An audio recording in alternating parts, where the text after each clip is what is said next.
Max? Yes, sir. Get to the air raid siren. It's time for Monday Morning Fallout. Monday Morning Fallout, of course.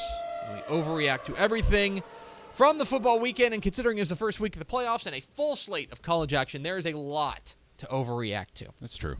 Got my overreacting shoes on. So it's time to overreact. Go for it. Let's start with our three big thoughts. All right. First big thought, mostly normal. The first week of the playoffs was, I would say, pretty chalky. There are some exceptions. We're going to talk to one of them here in a minute with Jesus Baez, the head coach of the Hondo Owls. There are some exceptions. I would also say that West Mesquite's win over Texas High was an exception. Yeah. Right? Yeah. There are some exceptions. But overall, the first week of the playoffs went largely to script. And I don't think that's surprising. No. With the way that the playoffs are now set up, and I understand that there are people who think too many teams make the playoffs. I think those people are wrong, but they're entitled to their wrong opinion. That's true. That does make the first round of the playoffs a little bit more uneven, generally speaking. Sure. It takes away from first round upsets. Now, that means that we are now to the second round, and things have whittled down. That's why I don't get the upset over, the anger over this round's going to be awesome. Now you've got, if you're a believer in too many teams make the playoffs, well, here you go. Here's your first round of the playoffs now, right. Okay? Just ignore that first week. You went on vacation last week. It's fine. It was pretty chalky overall. I think that if you had just gone with the favorites, I think you would have done pretty well in games. What I thought was most interesting was the coin flip games were the coin flip games. Yeah. They were what we thought. Alief, Taylor, and Dickinson, coin flip game. Taylor jumped out to a 14-0 lead, and honestly, I was on Twitter, and I thought that was church. Yeah. Because Dickinson's not a team built from behind, to play from behind. Right. Got some big defensive plays down the stretch, and Yeah. Dickinson ends up coming back Yeah. and winning that game. Pottsboro and Kemp, we thought had a potential to be close. It was very close. Our other spotlight game, Franklin and Teague, was not close. And I think that's one of the surprise. Yeah, is that Teague came out and really throttled Franklin. Really impressive. Really was. So overall, I would say the first round of the Texas high school football playoffs went largely to chalk. Topic number 2, underachievers. And that's what we have a state full of in college football. Yeah. I was thinking about this and I was tweeting through it at this weekend. Let's name the teams that you can say you think have overachieved this year in Texas college football. The 12 FBS teams. Are we just going to go back and forth? Yeah, I'll start. Okay. SMU. I think SMU is overachieved. Yeah. North Texas. Okay, a little bit. Yeah. No, I think, look, we were saying 2 or 3 wins, right? Sure. What they've done has exceeded that. Not greatly, sure, but overachieved. UTSA. Yeah. UTSA would be my next one, absolutely. Are there any others? The only team for me that I can unequivocally say I think has overachieved this year is SMU. North Texas is a little better than we expected, but it's a degree or two. Yeah, I just think they've won some games. I think they have showed up in games where I didn't think they would. Sure. And I think that's UTSA is kind of the same way. UTSA, it's like, they've showed up in some games that I didn't think they would. But overall, those are teams, they look like, we also didn't have necessarily firm expectations for them because of first-year head coaches. Yeah, and I'm trying to think of the big programs. Here you go. Let's talk about it, right? Texas A&M. Right. They've lost 3 of their last 4. They are without their starting quarterback, and they will beat UTSA, but they're probably going to lose to LSU. Right. So they're 4 losses. 4 losses. Finished with 4 losses, which 8-4. I think is exactly where most people thought they would be. So they have not exceeded expectations. Texas, I think they're right at expectations. Yeah, it's weird. It feels like they're way behind it because of the way the narrative has gone this year with them, but yeah. Tech, I would say overall they're a little bit behind it, but I think but we were also bullish on them. They've underachieved our expectations. Yeah. I think they've probably met the expectations of the nation at large. Baylor, they may not win another game. I mean that very seriously. I don't think they will. We'll get into the Seth Russell injury and all that fun stuff, but they may not win another game, and they're in complete tailspin mode. Yeah. TCU, right. They're playing better of late, but let's also not forget that they lost to Tech. Overall, and then I'm missing one big school because I only named 5. Houston. Well, yeah, there's Houston. Houston, I think, is underachieved. Right. Simply put, right. Overall, I think they've underachieved. Right. Texas, TCU. Yeah, no, Tech. never mind. There's Tech. 5. There's 5. There's 5 Power 5. Yeah. UTEP's underachieved. This is a state, unfortunately, from a college football perspective, that is largely comprised of underachievers, and that stinks. Yeah. And number 3, area round chaos.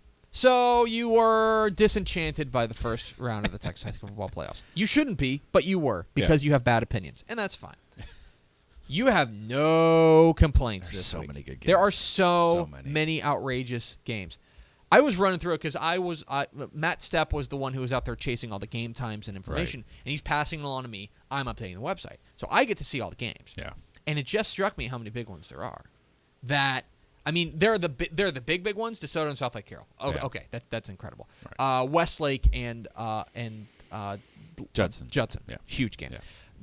Lake Travis and Smithson Valley. Yeah. I mean, you talk about a team that may be playing their best ball right now in Lake Travis against maybe the hottest team in the state in Smithson Valley. Right. It's That's a good fantastic. Match. Yeah. But there's a lot of other ones that are just flying very quietly. The Woodlands and Saxe. Saxe is the best year they've ever put together. Playing really, really well. Yeah. I think I think Dripping Springs and Angleton could be a lot of fun.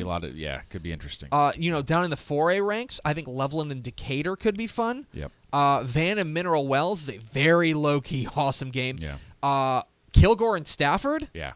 Great game. Yeah. And then even down in the smaller school ranks, we've got Cisco and Childress. Yep. Okay. We've got let's see. I had another one here that I definitely want to spotlight. I guess it's in 2A ranks. It's got to be in that region of death, right? There are a lot of regions of death, buddy. The 2A D2 out west. Yes, 2A D2. Yeah, there definitely is. Yeah, Memphis and Seagraves. There we go. I mean, Memphis and Seagraves is going to be killer.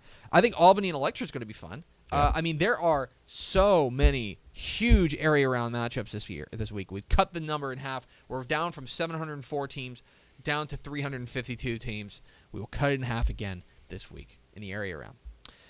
3 helmet stickers.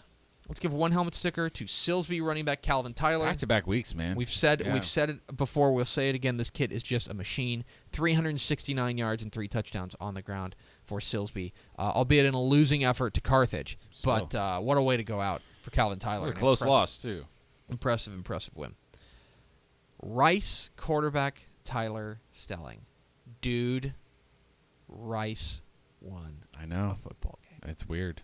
Rice Against an FBS team. FBS. Yeah. They won a conference game. That's amazing. And Tyler Stelling played his best game of the year. Yeah. He was running the ball effectively. He was throwing the ball effectively. He took care of the football. He only had 1 interception on the day. He goes 35 of 49, 279 yards and a touchdown. He runs for 93 yards and 2 scores. They end up kicking a field goal at the very end of the game. I believe with 2:53 left, or rather, it was Tyler Stelling's touchdown run with 2:53 left that ended up giving them the 22-21 win over Charlotte. Fantastic win for the Rice Owls. And 1 more helmet sticker for Grosbeck quarterback Mitchell Walker. The Goats! The quarterback of the Goats. Mitchell Walker goes 30 of 45 passing, 386 yards, and 2 touchdowns. Great game for Mitchell Walker. 3 teams to watch. We're not doing 3 teams to worry about, because at this point in high school football, if you lost, just nothing to worry about. Enjoy basketball season. Yeah, it's basketball season. 3 teams to watch. West Mesquite. I thought Texas High was a real sleeper, 10-0. Yeah, and you weren't alone. Both Matt Stepp and Mike Craven agreed with you in their region projections. I thought Texas High was a real sleeper, and West Mesquite comes out and takes care of them in pretty emphatic fashion. This was a really impressive win for West Mesquite. I thought that I'm not saying they didn't have a chance, right? But I definitely consider Texas High to be the favorite in this one. But they end up coming away with a 30-27 win. They go ahead at the very last in the final minutes of the fourth quarter to win this one. And more importantly, what's most impressive is their defense. They held Texas High to just 342 total yards. They got a very solid game from their running back Curtis Williams, who runs for 202 yards and 4 touchdowns, including the go-ahead touchdown in the fourth quarter. West Mesquite, a team to keep an eye on. SMU, we talked about them. They're probably the only team that you can say in the state that's overachieving, and this past week was a perfect illustration of it. It was a huge win. Horace Richardson, what a game! My 2 pick goodness. sixes, 6 on the year, second nationally overall, 6 INTs. I think he's Defensive Player of the Week in the American this morning. Nice game. And once again, it comes back to running the ball. Yep. They get 240 yards on the ground, almost all of it from Keemon Freeman and Braden West. Yep. 100 yards for both of them. And it doesn't here's the thing. Those guys only combined for 1 touchdown, but it doesn't matter because it takes the pressure off of Ben Hicks, who looked more comfortable in this game. Right. Really, really remarkable stuff. It was a team effort. It was really, really impressive win. I watched it stem to stern. And it's really, really great win for them. Yeah. And finally, watch out for Seminole. Their win over Perryton, a 9-1 Perryton team, and they smoked them. Yeah, man. I mean, they beat them emphatically. Yep. So Seminole, definitely a team to watch.